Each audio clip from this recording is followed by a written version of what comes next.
ایک بار پھر خوش آمدید آپ کو جرگے میں. آج کے جرگے میں ہمارے ساتھ تشریف فرما ہیں آفتاب شیرپاؤ صاحب اور پشاور سے ہمیں جوائن کر رہے ہیں جناب رحیم اللہ یوسفزئی صاحب. رحیم اللہ صاحب، یہ جب لاہور میں، کراچی میں اکثر دانشوروں سے ہماری بات ہوتی ہے اور قبائلی عوام کے سفرنگ کی، تو وہ ایک جواب یہ دیتے ہیں کہ یار جب ان لوگوں کو شوق تھا غیر ملکیوں کو لانے کا، ملیٹنٹ کو لانے کا، افغانستان میں مداخلت کرنے کا، اور ان لوگوں نے اپنے علاقوں سے ان لوگوں کو نہیں نکالا، تو اب پرائس تو ان کو پے کرنی پڑے گی.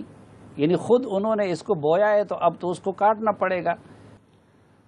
دیکھیں، اس کے کئی پہلو ہیں. یہ تو حکومت کی پالیسی ہوتی ہے، فوج کی پالیسی ہوتی ہے. یہ ابھی سے تو نہیں ہو رہا. یہ تو جب سے افغانستان کا یہ مسئلہ سامنے آیا ہے 1978 کے بعد، جب وہاں کمیونسٹ انقلاب آیا اور پھر افغان جہاد ہوا، تو یہ جو فاٹا کے علاقے ہیں، راستے ہیں، یہی استعمال ہوئے. یہیں سے افغان مجاہدین گئے، یہیں پہ ان کے ٹریننگ کیمپ قائم ہوئے. تو اس میں بتائیں کہ کسی قبائلی سے پوچھا گیا، اس کی رائے لی گئی، کسی قبائلی جرگے نے اس کی حمایت کی، اس کی منظوری دی. یہ تو اوپر ہی اوپر فیصلے ہو گئے، اس کے اوپر عمل درآمد ہوا. اور یہ ملیٹنٹس جو آئے ہیں فاٹا میں، کیا وہ لوگوں کی مرضی سے آئے ہیں؟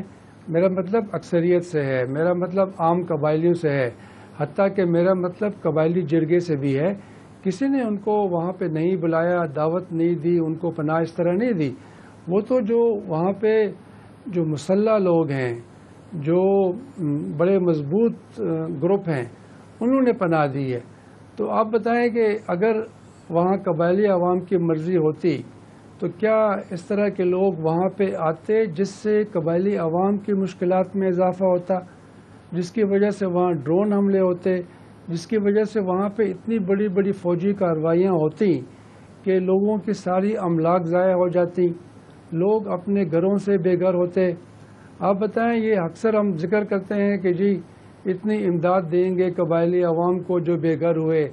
وزیر اعظم نے کل بنوں میں کہا کہ اربوں خربوں روپے بھی اگر خرچ کرنا پڑے ہم کریں گے.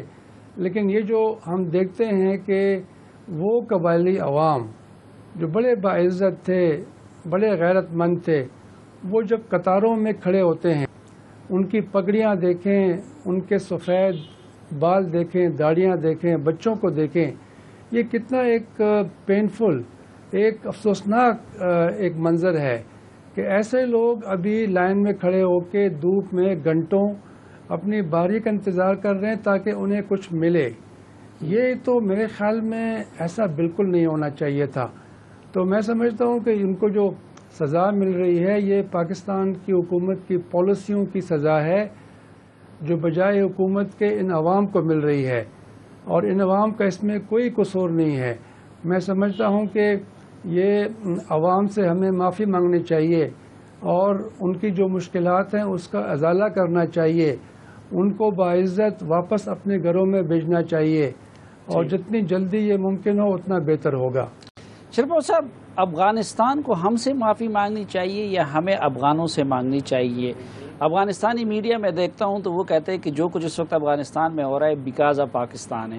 ہمارے ہاں آج کل یہ بات ہو رہی ہے کہ اس وقت جو قبائلیوں کی یا باقی پاکستان میں جو سفرنگ ہے یہ بیکاز آف افغانستان ہے. ہم ان کے مجرم ہیں، وہ ہمارے مجرم ہیں. حقیقت کیا ہے؟ میرا خیال ہے یہ تاثر دونوں ملکوں میں ہے. میڈیا میں بہت زیادہ، اور ویسے بھی یہاں سے دیکھیں، ہم نے ایک وقت میں 50 لاکھ کے قریب افغان مہاجر یہاں پر موجود تھے اور ہم نے ان کی خدمت کی. ابھی بھی 20 لاکھ کے قریب ہیں، خدمت کر رہے ہیں.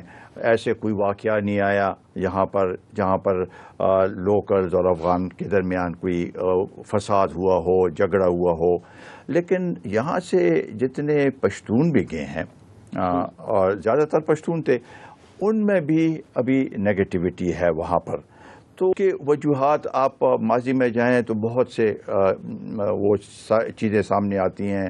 جو طالبان کے وقت میں ایک رول تھا اسٹیبلشمنٹ کا، وہ اب تک ان کے ذہن میں ہے.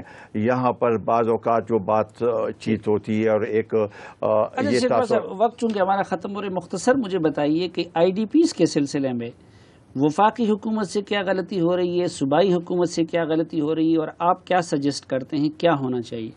دیکھیں، اس میں ابھی تو یہ نکل آئے ہیں. میرا خیال ہے کہ ایک تو وفاقی حکومت کو سب کو اعتماد میں لینا چاہیے. میں نے جیسے کہا نواز شریف کل جاتے اور ہم سب ساتھ ہوتے تو ایک بہتر طریقہ ہوتا. وہاں پر ایک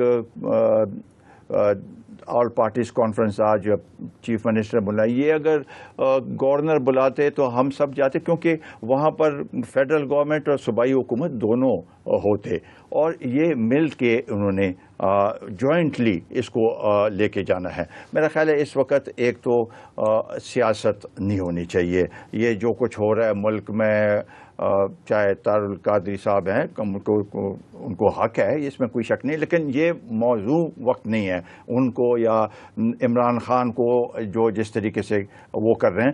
اس وقت سب کو اس کے اوپر توجہ مرکوز کرنی چاہیے کہ یہ ہمارا مسئلہ ہے، اس کے لیے موبلائزیشن کی ضرورت ہے، اس کے لیے فورن ڈونرز سے مدد لینے کی ضرورت ہے، اس کے لیے اکاؤنٹس کھولنے کی ضرورت ہے. یہ سب چیزیں ابھی ہوئی نہیں ہیں، اسی سے ہم آگے اس کو بڑھیں. اور یہ دیکھیں کہ یہ پہلی بار تو نہیں ہے نا، سوات کے دیکھیں، اس کے بعد مسلسل یہ سلسلہ چلتا رہا، لیکن ہمارے جو ادارے ہیں وہ اب تک اس لحاظ سے کیپیبل نہیں ہے یا اس کے لیے وہ کام اس طریقے سے نہیں کر سکتے. رحیم اللہ صاحب، آپ کی تجاویز آئی ڈی پیز کے سلسلے میں؟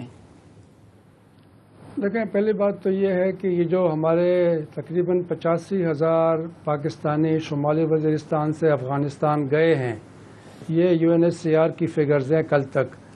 تو میں سمجھتا ہوں کہ 85,000 ہمارے لوگ افغانستان میں ریفیوجیز بن گئے ہیں. جی بالکل، UNHCR کابل کی کل کی رپورٹ ہے کہ 85,000 وہاں پر خوست اور پکتیکا میں آ چکے ہیں. ان کے لیے گربز کے ضلع میں خوست میں ایک کیمپ بھی بن رہا ہے. تو میں سمجھتا ہوں کہ ایک تو یہ پاکستانی اداروں کے اوپر عدم اعتماد ہے. کبھی تاریخ میں ایسا نہیں ہوا کہ اتنے پاکستانی افغانستان گئے ہوں. ہم تو ہمیشہ افغانوں کو یہاں پہ خوش آمدید کہتے ہیں، لیکن اب یہ بھی دن آنا تھا کہ ہمارے لوگ مجبوراً افغانستان گئے ہیں. دوسری بات یہ ہے کہ جس طریقے سے یہ معاملہ ہوا، 5 دن کرفیو لگایا گیا اور پھر اتنے سارے لوگوں کو نکالنے کے لیے ایک دن کا وقت دیا گیا. میر علی، میران شاہ اور بویا یہاں سے خاص طور پہ نقل مکانی ہوئی، تو وہ انتظامات ناکافی تھے اور سمجھتا ہوں کہ بڑے ہی ان ہیومن تھے. یعنی ٹرانسپورٹ بھی نہیں ہے اور گرمی ہے اور آپ اتنے لوگوں سے کہہ رہے ہیں کہ آپ ایک دن میں نکل جائیں. اب بھی وہاں پہ کافی لوگ پھنسے ہوئے ہیں، لوگ نکلنا چاہ رہے ہیں، لوگ اپنا سامان لانا چاہ رہے ہیں جو گھروں میں رہ گیا ہے. تو یہ سارے معاملات طے ہونے چاہیے. اور پھر سب کو پتہ ہے کہ سوات سے لوگ نکلے اور باقی جہاں جہاں فوجی کارروائی ہوئی بہت کم لوگ کیمپوں میں گئے. سوات سے تو جو نئی فگرز آئی ہیں صرف 7% لوگ حکومت کے کیمپوں میں گئے، باقی 90% سے زیادہ جو تھے وہ ان کو لوگوں نے پناہ دی یا وہ کرائے کے مکان کے اوپر رہے. جب سوات کے لوگ کیمپوں میں نہیں جا رہے تو پھر وزیرستان کے لوگ کیسے کیمپوں میں جائیں گے؟ تو آپ نے وہ کیمپ کس کے لیے بنایا ہے جہاں پہ صرف 27 خاندان اس وقت موجود ہیں؟ تو میں سمجھتا ہوں کہ یہ سب چیزوں کا معلوم بھی ہے اور پھر بھی اس کی تیاری نہیں ہے. یہ ایک بڑی افسوسناک بات ہے.